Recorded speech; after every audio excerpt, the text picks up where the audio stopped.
Entreprendre, c'est être seul, face à ses choix, ses doutes, ses difficultés, ses victoires aussi. Comment vaincre la solitude du dirigeant? Je suis Florent Lyonnais, expert en stratégie d'entreprise et challenger d'entrepreneurs. Dans le masque du patron, j'analyse des cas concrets et vous donne des solutions pour sortir de la solitude entrepreneuriale. Objectif, booster vos chances de réussite.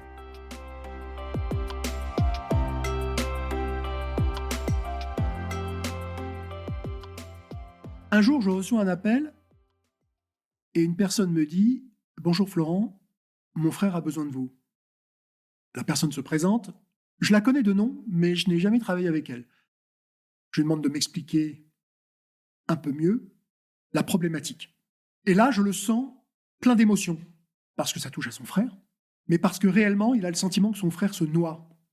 Son frère vient de reprendre la cogérance d'une entreprise qui a plusieurs décennies d'existence, entreprise spécialisée dans l'électricité, le chauffage, le génie climatique et la plomberie.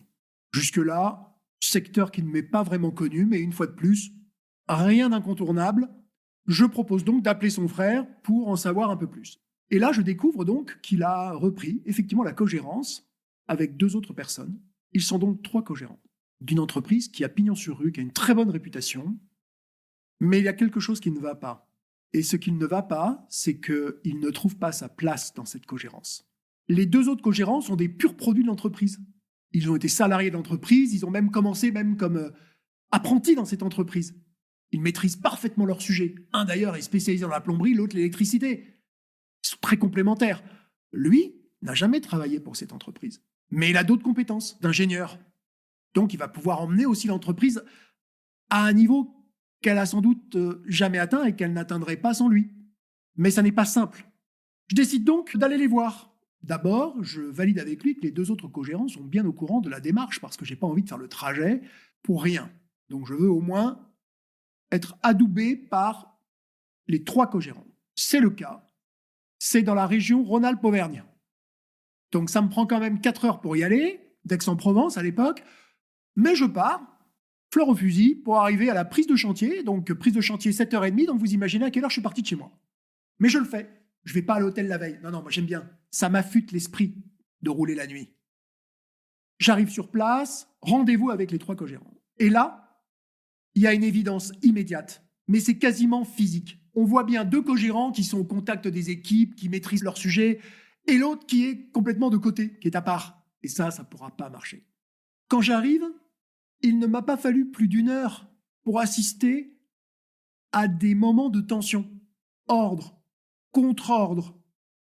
Qui va sur quel chantier? Quel chantier tu fais après quel chantier? Tu prends quelle voiture? Attention, il faut emmener une voiture à l'arrivée. Bref, il n'y avait aucune organisation. C'était un flou. C'était le chaos organisationnel. Après, une fois sur place et sur les chantiers, travail de qualité. Mais là, il s'épuisait. Pas de leader naturel. Donc, forcément, mauvaise ambiance. Attention, on parle d'une entreprise avec quand même une 20aine de salariés. C'est un bel artisan, ça. C'est pas le petit auto-entrepreneur du coin. Non, 20 salariés, 3 millions d'euros de chiffre d'affaires. Ça commence à peser. Pour les salariés, l'impact de ce manque de cohésion entre les cogérants, c'est une désorganisation. C'est-à-dire qu'on entend blanc le matin, mais dès le midi, on entend noir. Ordre contre ordre. Il n'y a pas pire aujourd'hui. Donc, qu'est-ce que fait un salarié? Très naturellement, c'est la nature humaine. À force d'entendre ordre contre ordre, en fait, il ne fait plus rien. Donc, il y a un désengagement. On touche là à la motivation, à l'implication, au ras-le-bol même. N'oublions pas aussi que dans ces entreprises artisanales, il y a souvent pas mal d'apprentis. Un apprenti, ça a besoin d'être coaché. On doit être à ses côtés. Il est là pour apprendre. Quand il ne sait plus quelle est la figure, entre guillemets, presque paternelle auquel se référer, ça pose problème. Ça a beau être le frère du 3e cogérant qui m'a appelé, parce qu'il avait entendu parler de moi et en particulier des audits organisationnels. Mais en réalité, c'est bien le 3e cogérant, qui est beaucoup plus cérébral peut-être que les 2 autres, qui quelque part lance la bouteille à la mer. C'est un appel au secours. En gros, ça veut dire quoi? Si on ne fait rien pour mieux travailler ensemble, moi j'arrête tout. C'est ça qui a été dit. Là, il était à la limite de la rupture. Il se donnait une dernière chance pour pouvoir mieux travailler ensemble. Mais tous étaient fatigués, alors que ça faisait que un an et demi à peine, ils étaient épuisés. Épuisés. Je le répète, entreprise qui a une très très belle image sur la ville, sur la région, satisfaction clientèle optimale, mais pour autant, une organisation aujourd'hui qui ne va pas. Les co-gérants ont donc racheté l'entreprise au fondateur d'origine. L'entreprise a toujours son nom aujourd'hui, parce que son nom parle à tout le monde dans la région. Donc il ne fallait surtout pas y toucher. Pas de problème. À titre personnel, je n'étais pas pour, mais je comprends. Mais il est très clair qu'aujourd'hui, ce sont des très bons techniciens, c'est des hommes de terrain, mais en revanche, en matière organisationnelle, c'est pas ça. Et en fait, ils ne savent pas par quel bout prendre cette cogérance. Le fameux qui fait quoi de la gouvernance, les salariés ne savent pas vraiment qui est le patron, puisqu'il y en a trois. Très, très problématique une cogérance. Parce qu'il y a un moment où il faut qu'il y ait un leader naturel. J'ai très vite perçu qui était le leader dans l'équipe des cogérants. Moi, ça m'a sauté aux yeux. Ça n'était pas aussi évident pour les salariés. Et eux ont appris au fur et à mesure à vivre avec ces cogérants et donc avaient un respect naturel pour chacun d'entre eux. Pour autant, il a fallu cette prise de conscience. Donc, spontanément, première chose qui a été proposée, eh bien, c'est de réaliser un audit organisationnel. Ils n'étaient pas dans le déni du tout, mais pour autant, il n'y avait pas de solution mise en place. Parce que dans ces entreprises, le quotidien prend le relais très vite. Il faut aller sur les chantiers, il faut aller à gauche, à droite. Quelque part, cet engorgement quotidien de boulot, ça les arrangeait bien. Ça leur évitait de se mettre à une table pour discuter. Moi, j'ai fait exactement tout ce qu'ils n'avaient pas envie de faire. J'ai fait pause.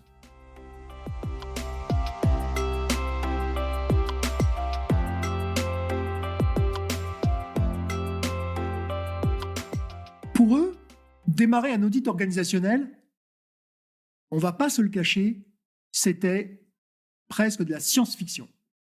Une méthodologie qui était extrêmement claire, mais plutôt complexe. Ils ne voyaient pas forcément la finalité.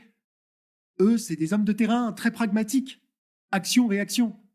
Là, c'était encore très théorie. Il a fallu lancer l'audit, commencer à parler aux gens. Et qu'une fois qu'on ait parlé aux gens, les gens se parlent entre eux. C'est comme ça que ça marche.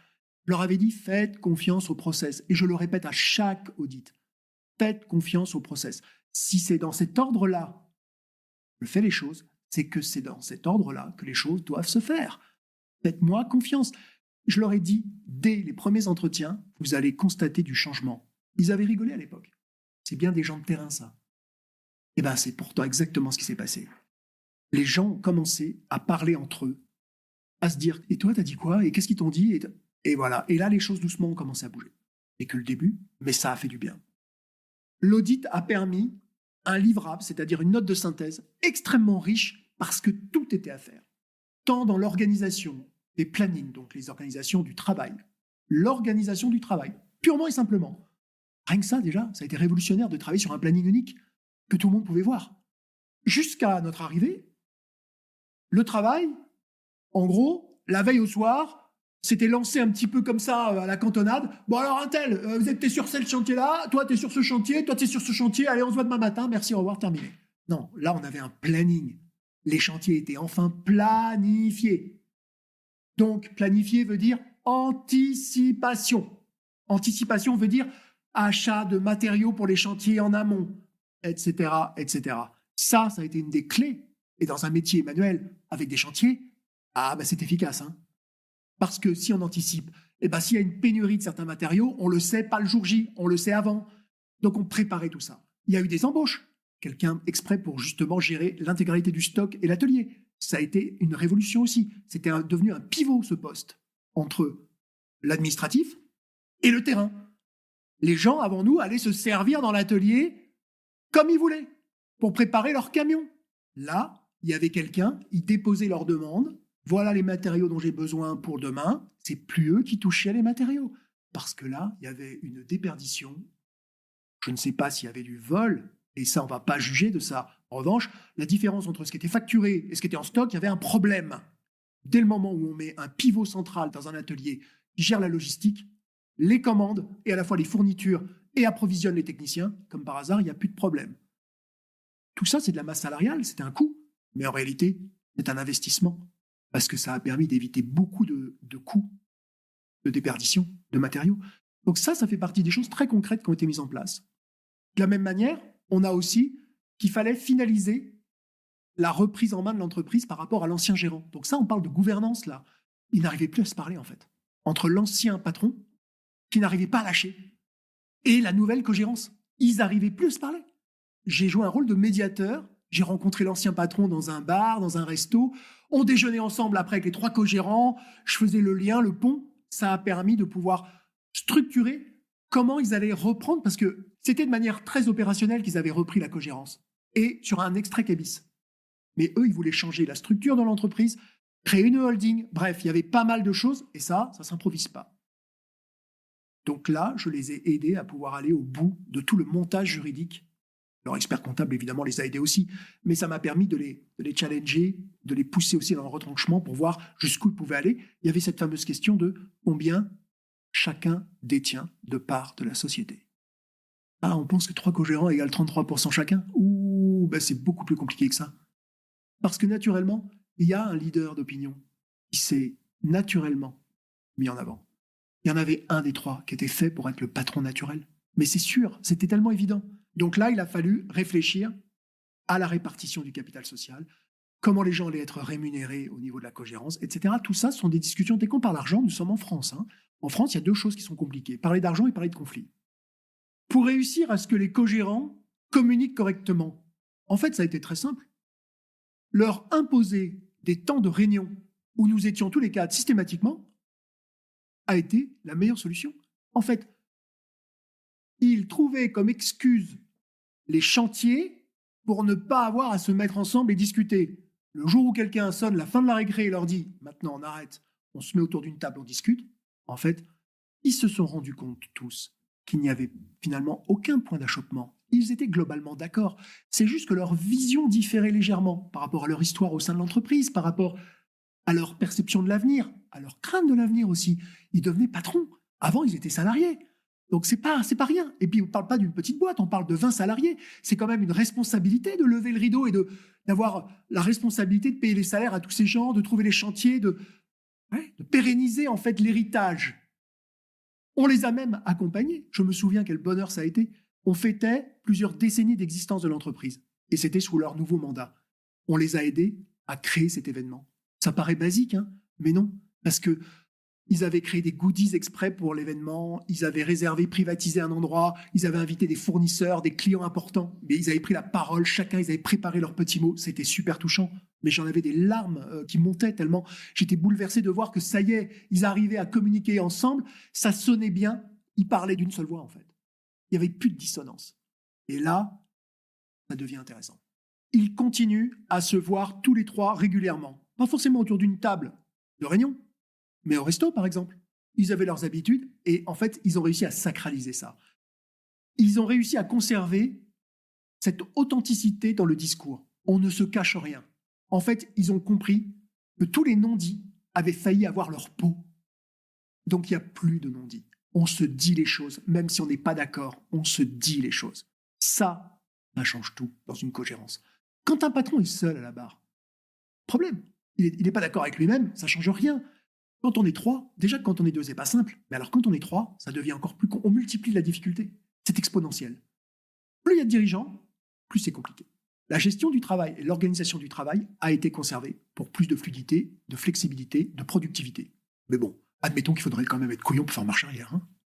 La gestion du travail, elle passe par des bons plannings, mis à jour, cohérents au niveau géographique, impliquant l'ensemble des effectifs.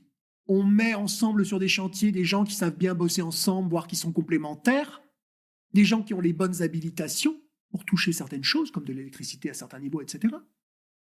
Ça, la gestion du travail. Et la gestion du travail, elle a tellement été améliorée que qu'est-ce qui a émergé comme projet ? Eh bien, de racheter une autre entreprise qui était à vendre à quelques dizaines de kilomètres, et une des personnes que nous avions recrutées était une sorte de chargé d'affaires pour eux, qui était remarquable. Eh bien, on lui a proposé de reprendre la gérance de cette nouvelle société qui avait été rachetée pour le groupe. Et depuis plus de 7 ans, 8 ans, il est là-bas et il est heureux parce qu'il est retourné chez lui. En matière de changement pérenne, il a été aussi remis à plat l'intégralité des circuits de décision. Qu'est-ce qu'un circuit de décision quand on est artisan, plombier, électricien, chauffagiste, génie climatique? C'est qu'il y a sur un chantier un ordre des choses.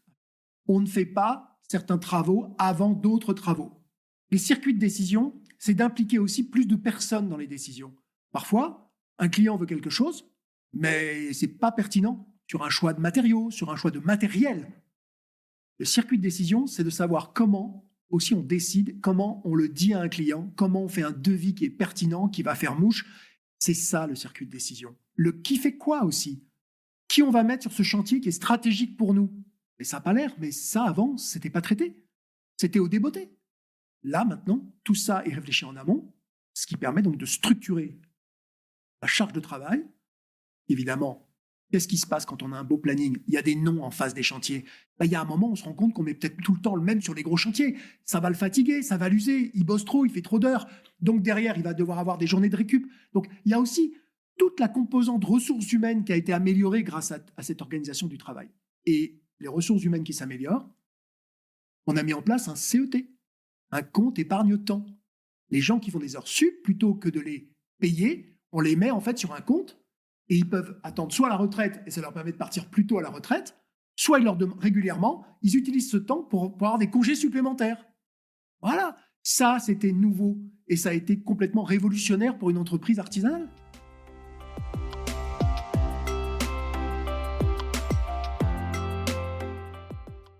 Si vous devez partager une gérance, il est fondamental d'établir les règles en amont. Ça n'est pas sur le tas que l'on doit définir le qui fait quoi et le rôle de la gouvernance. Juste pour une chose simple, c'est qu'il peut y avoir des désaccords dès le départ et des choses sur lesquelles vous n'arriverez pas à transiger. Évidemment, être complémentaire avec un co-gérant, c'est ce qu'il y a de mieux. Chacun a son expertise, la somme des expertises, le fameux 1 + 1 = 3, des belles synergies, une belle intelligence collective entre co-gérants. Mais ça n'arrive pas toujours. L'important, c'est aussi d'écrire. D'écrire, par exemple, un pacte d'associés. Ce sont des choses essentielles, juridiques, qui permettent de régir tout simplement la vie des associés et qui n'est pas dans les statuts de l'entreprise. Quand tout va bien, on s'en fiche d'un pacte d'associés. Quand tout va mal, croyez-moi, pouvoir vous reposer sur un tel document, ça n'a pas de prix. Dans les entreprises artisanales qui grandissent, le vrai reboot, ce n'est pas d'être plus technique, c'est de rendre la gouvernance aussi solide que le savoir-faire terrain.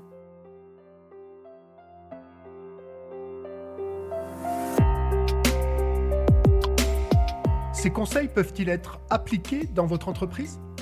Je serais curieux de lire vos retours en commentaire. Si vous avez aimé ce podcast, dites-le par des étoiles, des cœurs et en vous abonnant pour ne rien louper. Vous voulez aller plus loin? Rejoignez le projet Reboot 30 jours d'accompagnement sur mesure pour vous amener là où vous le souhaitez. Toutes les infos sont dans la description. Le masque du patron revient dans 2 semaines. En attendant, n'attendez plus.